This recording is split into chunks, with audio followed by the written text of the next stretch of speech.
Chapter number 15। Chapter का नाम है स्टैटिस्टिक्स। पिछली क्लास में आपने ये सीखा था कि किस तरीके से हम अनग्रुप्ड डेटा का मीन डेविएशन फाइंड आउट करते हैं। उसका फार्मूला आप लोग को लिखवाया था summation x i minus x bar upon n, और x i minus x bar की भी पॉजिटिव वैल्यू लेकर करते हैं। दूसरा फार्मूला उसी का ही मीन डेविएशन अबाउट मीडियन पढ़ाया था आपको कि summation of x i minus m की एब्सोल्यूट वैल्यू और अपॉन एन। दो फार्मूले सिर्फ आप लोगों को बताए थे, जिसके हेल्प से शुरू के 4 क्वेश्चन आप लोगों ने ट्राई कर लिए होंगे। आज मैं आपको बाकी बचे हुए 8 क्वेश्चंस का डिटेल समझा रहा हूँ कि किस तरीके से आप उन्हें करेंगे, जिसमें कि हमारे पास 4 क्वेश्चन तो हैं डिस्क्रीट फ्रीक्वेंसी डिस्ट्रीब्यूशन के, और जो अगले 4 हमारे पास हैं वो हमारे पास हैं कॉन्टिन्यूअस फ्रीक्वेंसी डिस्ट्रीब्यूशन के। कुल मिलाकर इस एक्सरसाइज 15.1 में आपके पास 12 क्वेश्चन है, 4 अनग्रुप्ड, 4 डिस्क्रीट और 4 कॉन्टिन्यूअस। तो आज हम शुरू करेंगे डिस्क्रीट फ्रीक्वेंसी डिस्ट्रीब्यूशन से। तो आप लोग हेडिंग डाल लें कॉपी में सबसे पहले, डिस्क्रीट फ्रीक्वेंसी डिस्ट्रीब्यूशन।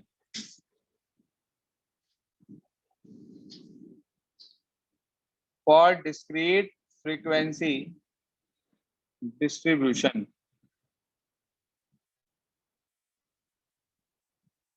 इसके अंदर पहला टॉपिक है अबाउट मीन। मतलब मीन के अबाउट जब हम मीन डेविएशन निकालते हैं तो इसका जो फॉर्मूला है बच्चे, मीन डेविएशन अबाउट मीन का, वो फॉर्मूला है summation F i into x i minus x bar upon summation F I. देखो, यदि आपको फॉर्मूला याद है ना, तो आपको ये भी आराम से पता चल जाएगा कि आपको किस किस कॉलम की नीड है। तो आपने देखा, एक तो चाहिए x i minus x bar की पॉजिटिव वैल्यू और फिर उसकी एफ आई से मल्टीप्लाई। तो हमें जो दिया हुआ आएगा इसके अंदर बेसिकली वो 2 चीजें दी हुई होंगी। आप देखो एक्सरसाइज का क्वेश्चन नंबर 5 और 6। एक तो कॉलम आपको दिया हुआ आएगा एक्स आई का, एक वैल्यू आपको दी हुई आएगी एफ आई की। सबसे पहले आप इन दोनों की मल्टीप्लाई कर लेंगे, एक्स आई एफ आई निकाल लेंगे। आ जाएगा भाई एक्स आई एफ आई आराम से। ये तो आपने क्लास 10th में भी निकाला था। उसके बाद आप इसका टोटल निकाल लेंगे एक्स आई एफ आई का, एक आप इसका टोटल निकाल लेंगे एफ आई का। जब आपको एक्स आई एफ आई मिल गया और एफ आई मिल गया, तो हम सबसे पहले मीन कैलकुलेट करेंगे, formula summation x I F I upon summation F I. कोई परेशानी भाई? मीन का फार्मूला तो क्लास 10th का है, simple, summation x I F I upon summation F I.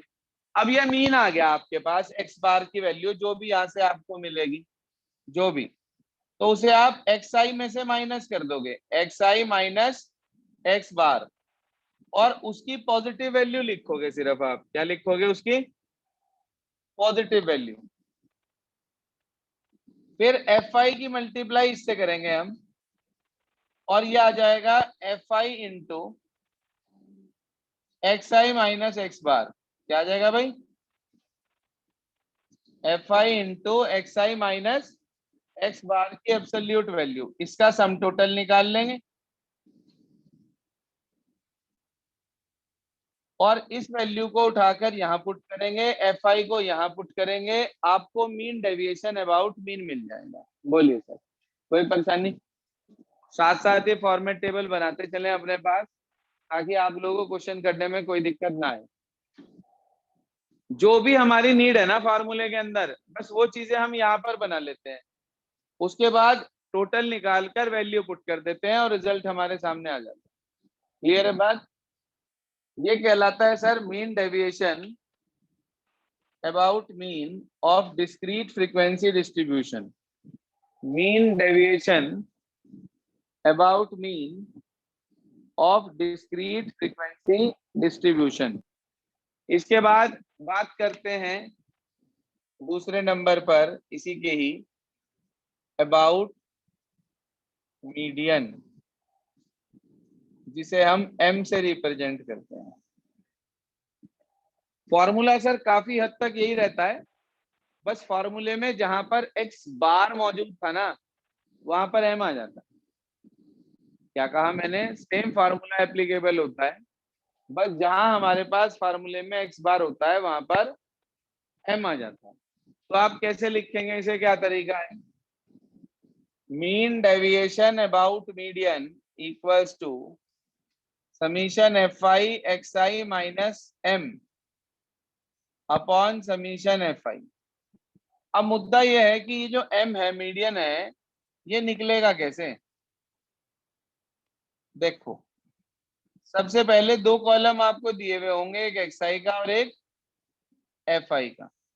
पहले ये देख लेना कि ये असेंडिंग ऑर्डर में होने चाहिए या डिसेंडिंग ऑर्डर में होने चाहिए। जितने भी हमारे पास xi हैं वो सब या तो बढ़ते हुए क्रम में होने चाहिए या घटते हुए क्रम में, यानी कि इन असेंडिंग ऑर्डर और इन डिसेंडिंग ऑर्डर, दोनों में से किसी एक ऑर्डर में होने चाहिए। आप यदि 1 मिनट के लिए नजर डालो क्वेश्चन नंबर 7 पर और क्वेश्चन नंबर 8 पर, तो आप ये पाएंगे जितने भी xi हैं वो ऑलरेडी असेंडिंग ऑर्डर में है क्या? सब बढ़ते हुए क्रम में लिखे हैं। fi से कोई लेना देना नहीं है, xi बढ़ते हुए ऑर्डर में होने चाहिए हमारे पास, ये आ गए। उसके बाद आप यहां लिखेंगे क्यूमुलेटिव फ्रीक्वेंसी। क्या लिखेंगे? Cumulative frequency. वो क्या होती है, याद है किसी को? क्यूमुलेटिव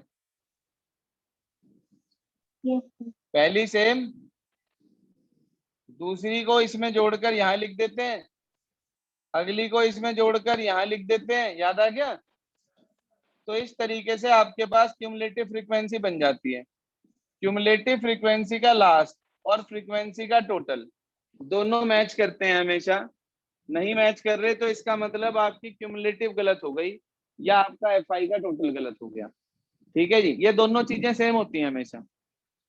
अब इसके बाद मीडियन डिपेंड करता है टोटल नंबर ऑफ ऑब्जर्वेशन पे, यानी कि fi के ऊपर। मान लीजिए आपने ये निकाला समीशन fi की वैल्यू, जिसे हम कैपिटल N से भी रिप्रेजेंट करते हैं। किससे रिप्रेजेंट करते हैं? Capital N। तो आप देखेंगे n आपका ऑड है या n आपका इवन है। अगर ऑड है तो ऑड वाला फार्मूला लगेगा मीडियन का, n प्लस 1/2 टर्म।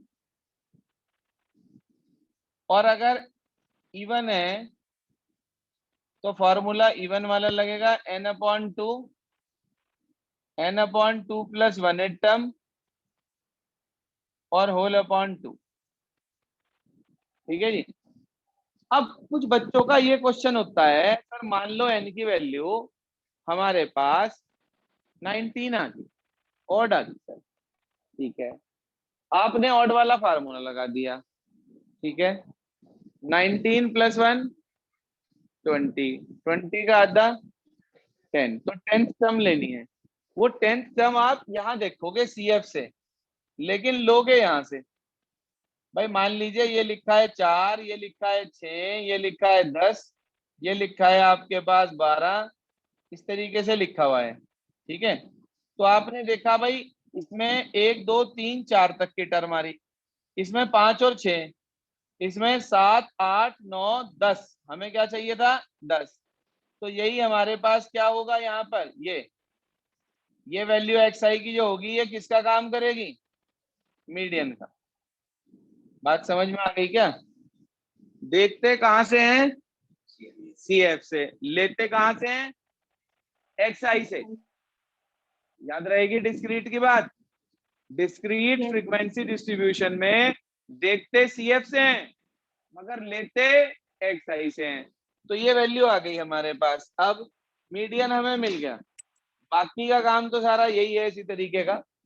आपने xi माइनस m निकाला पहले, उसकी पॉजिटिव वैल्यू, फिर आपने उसकी मल्टीप्लाई fi से कर दी।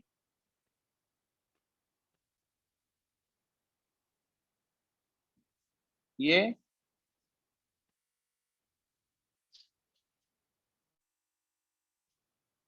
उसके बाद इसको आप उठाकर इससे डिवाइड कर देंगे और मीन डेविएशन अबाउट मीडियन आपको मिल जाएगा।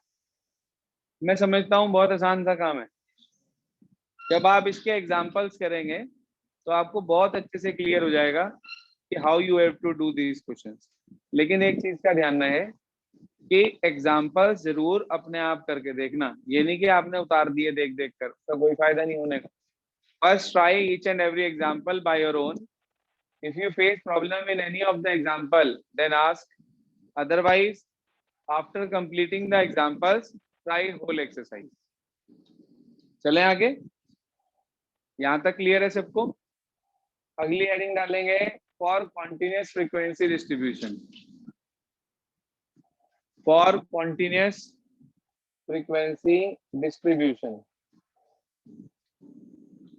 कॉन्टिन्यूस फ्रीक्वेंसी डिस्ट्रीब्यूशन के अंदर सिर्फ और सिर्फ एक क्लास इंटरवल वाला कॉलम बढ़ जाता है, बाकी सारा काम लगभग यही चलता है। देखो कैसे, मैं लिख रहा हूं अगला formula for continuous frequency distribution about mean। सिर्फ एक कॉलम एड ऑन होता है क्लास इंटरवल का, जैसे मान लो 0 से 10, 10 से 20, 20 से 30, 30 से 40।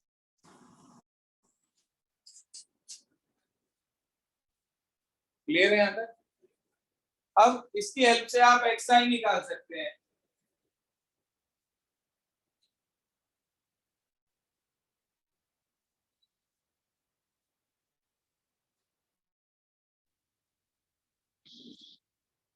और xi की वैल्यू जो आपके पास निकलेगी वो कैसे निकलेगी?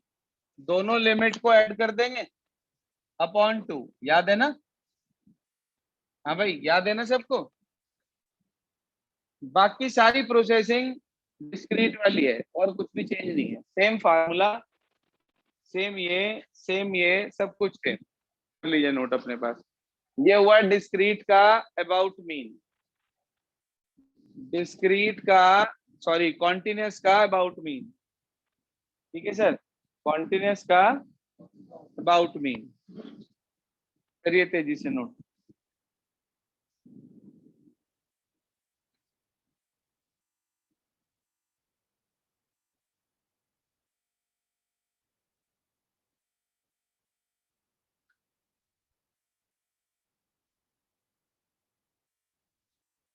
सेम टू सेम फॉर्मूला है, कुछ भी चेंज नहीं है।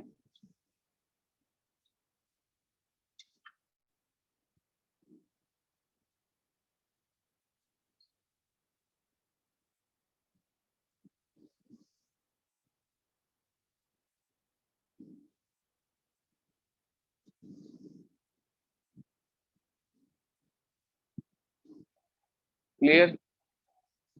इसके बाद चलते हैं अबाउट मीडियन। अबाउट मीडियन का सर फार्मूला तो यही है, टेबल फॉर्मेट चेंज हो जाती है और मीडियन का फार्मूला चेंज हो जाता है।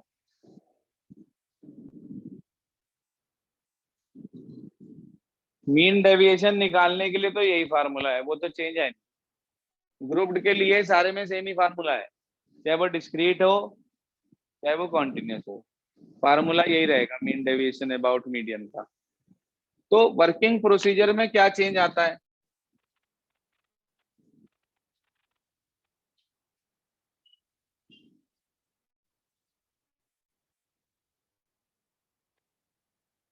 वो सुन लीजिए वर्किंग प्रोसीजर का चेंज।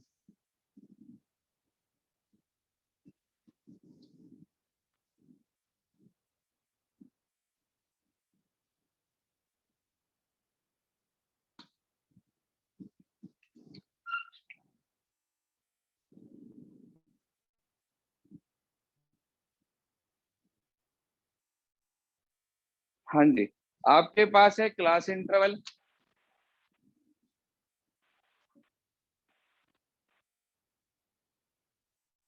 और आपके पास है फ्रीक्वेंसी। सबसे पहले आपने निकाल लिया क्यूमुलेटिव फ्रीक्वेंसी। पता है ना सबको क्यूमुलेटिव? अभी बताया था। अब यहाँ पे xi, एक मिनट ध्यान से समझो। इसके अंदर आप क्या करते हैं, जो भी यहाँ पर n निकलेगा, सारी फ्रीक्वेंसी के टोटल को कैपिटल N कहते हैं, हम उसका n/2 कैलकुलेट करते हैं, चाहे ये n ऑड हो, चाहे ये n इवन हो, चाहे ये n ऑड हो और चाहे ये n इवन हो, हमें तो सिर्फ यहाँ पर n/2 कैलकुलेट करना है। क्लियर है सभी को?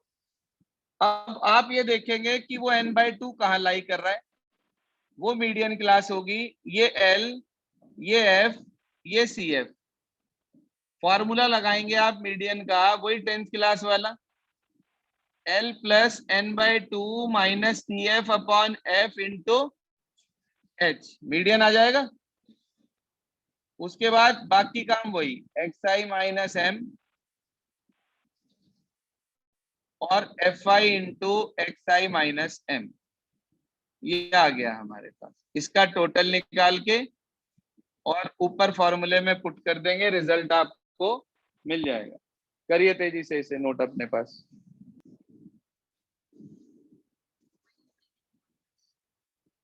आज आपको इसके बिहाफ पर एक्सरसाइज नंबर 15.1 कंप्लीट करनी है। कल मैं आपको 15.2 B variance and standard deviation पढ़ाकर वेरिएंस और स्टैंडर्ड डेविएशन की वो प्रॉपर्टी सिखाऊंगा जिनके बिहाफ पर एमसीक्यू क्वेश्चंस आप लोगों को मिलेंगे एग्जाम में। ठीक है जी, कि हर ऑब्जर्वेशन को इंक्रीज कर दिया तो मीन कितना हो जाएगा, हर ऑब्जर्वेशन को इंक्रीज कर दिया या मल्टीप्लाई बाय फिक्स नंबर कर दिया तो नए वेरिएंस क्या होगा, नया स्टैंडर्ड डेविएशन क्या होगा, तो इनके डायरेक्ट रिजल्ट्स हैं हमारे पास। तो वो सब चीजें हम कल सीखेंगे आफ्टर 15.2 एक्सरसाइज। तो इतना कंप्लीट कर लेंगे आप। Okay students.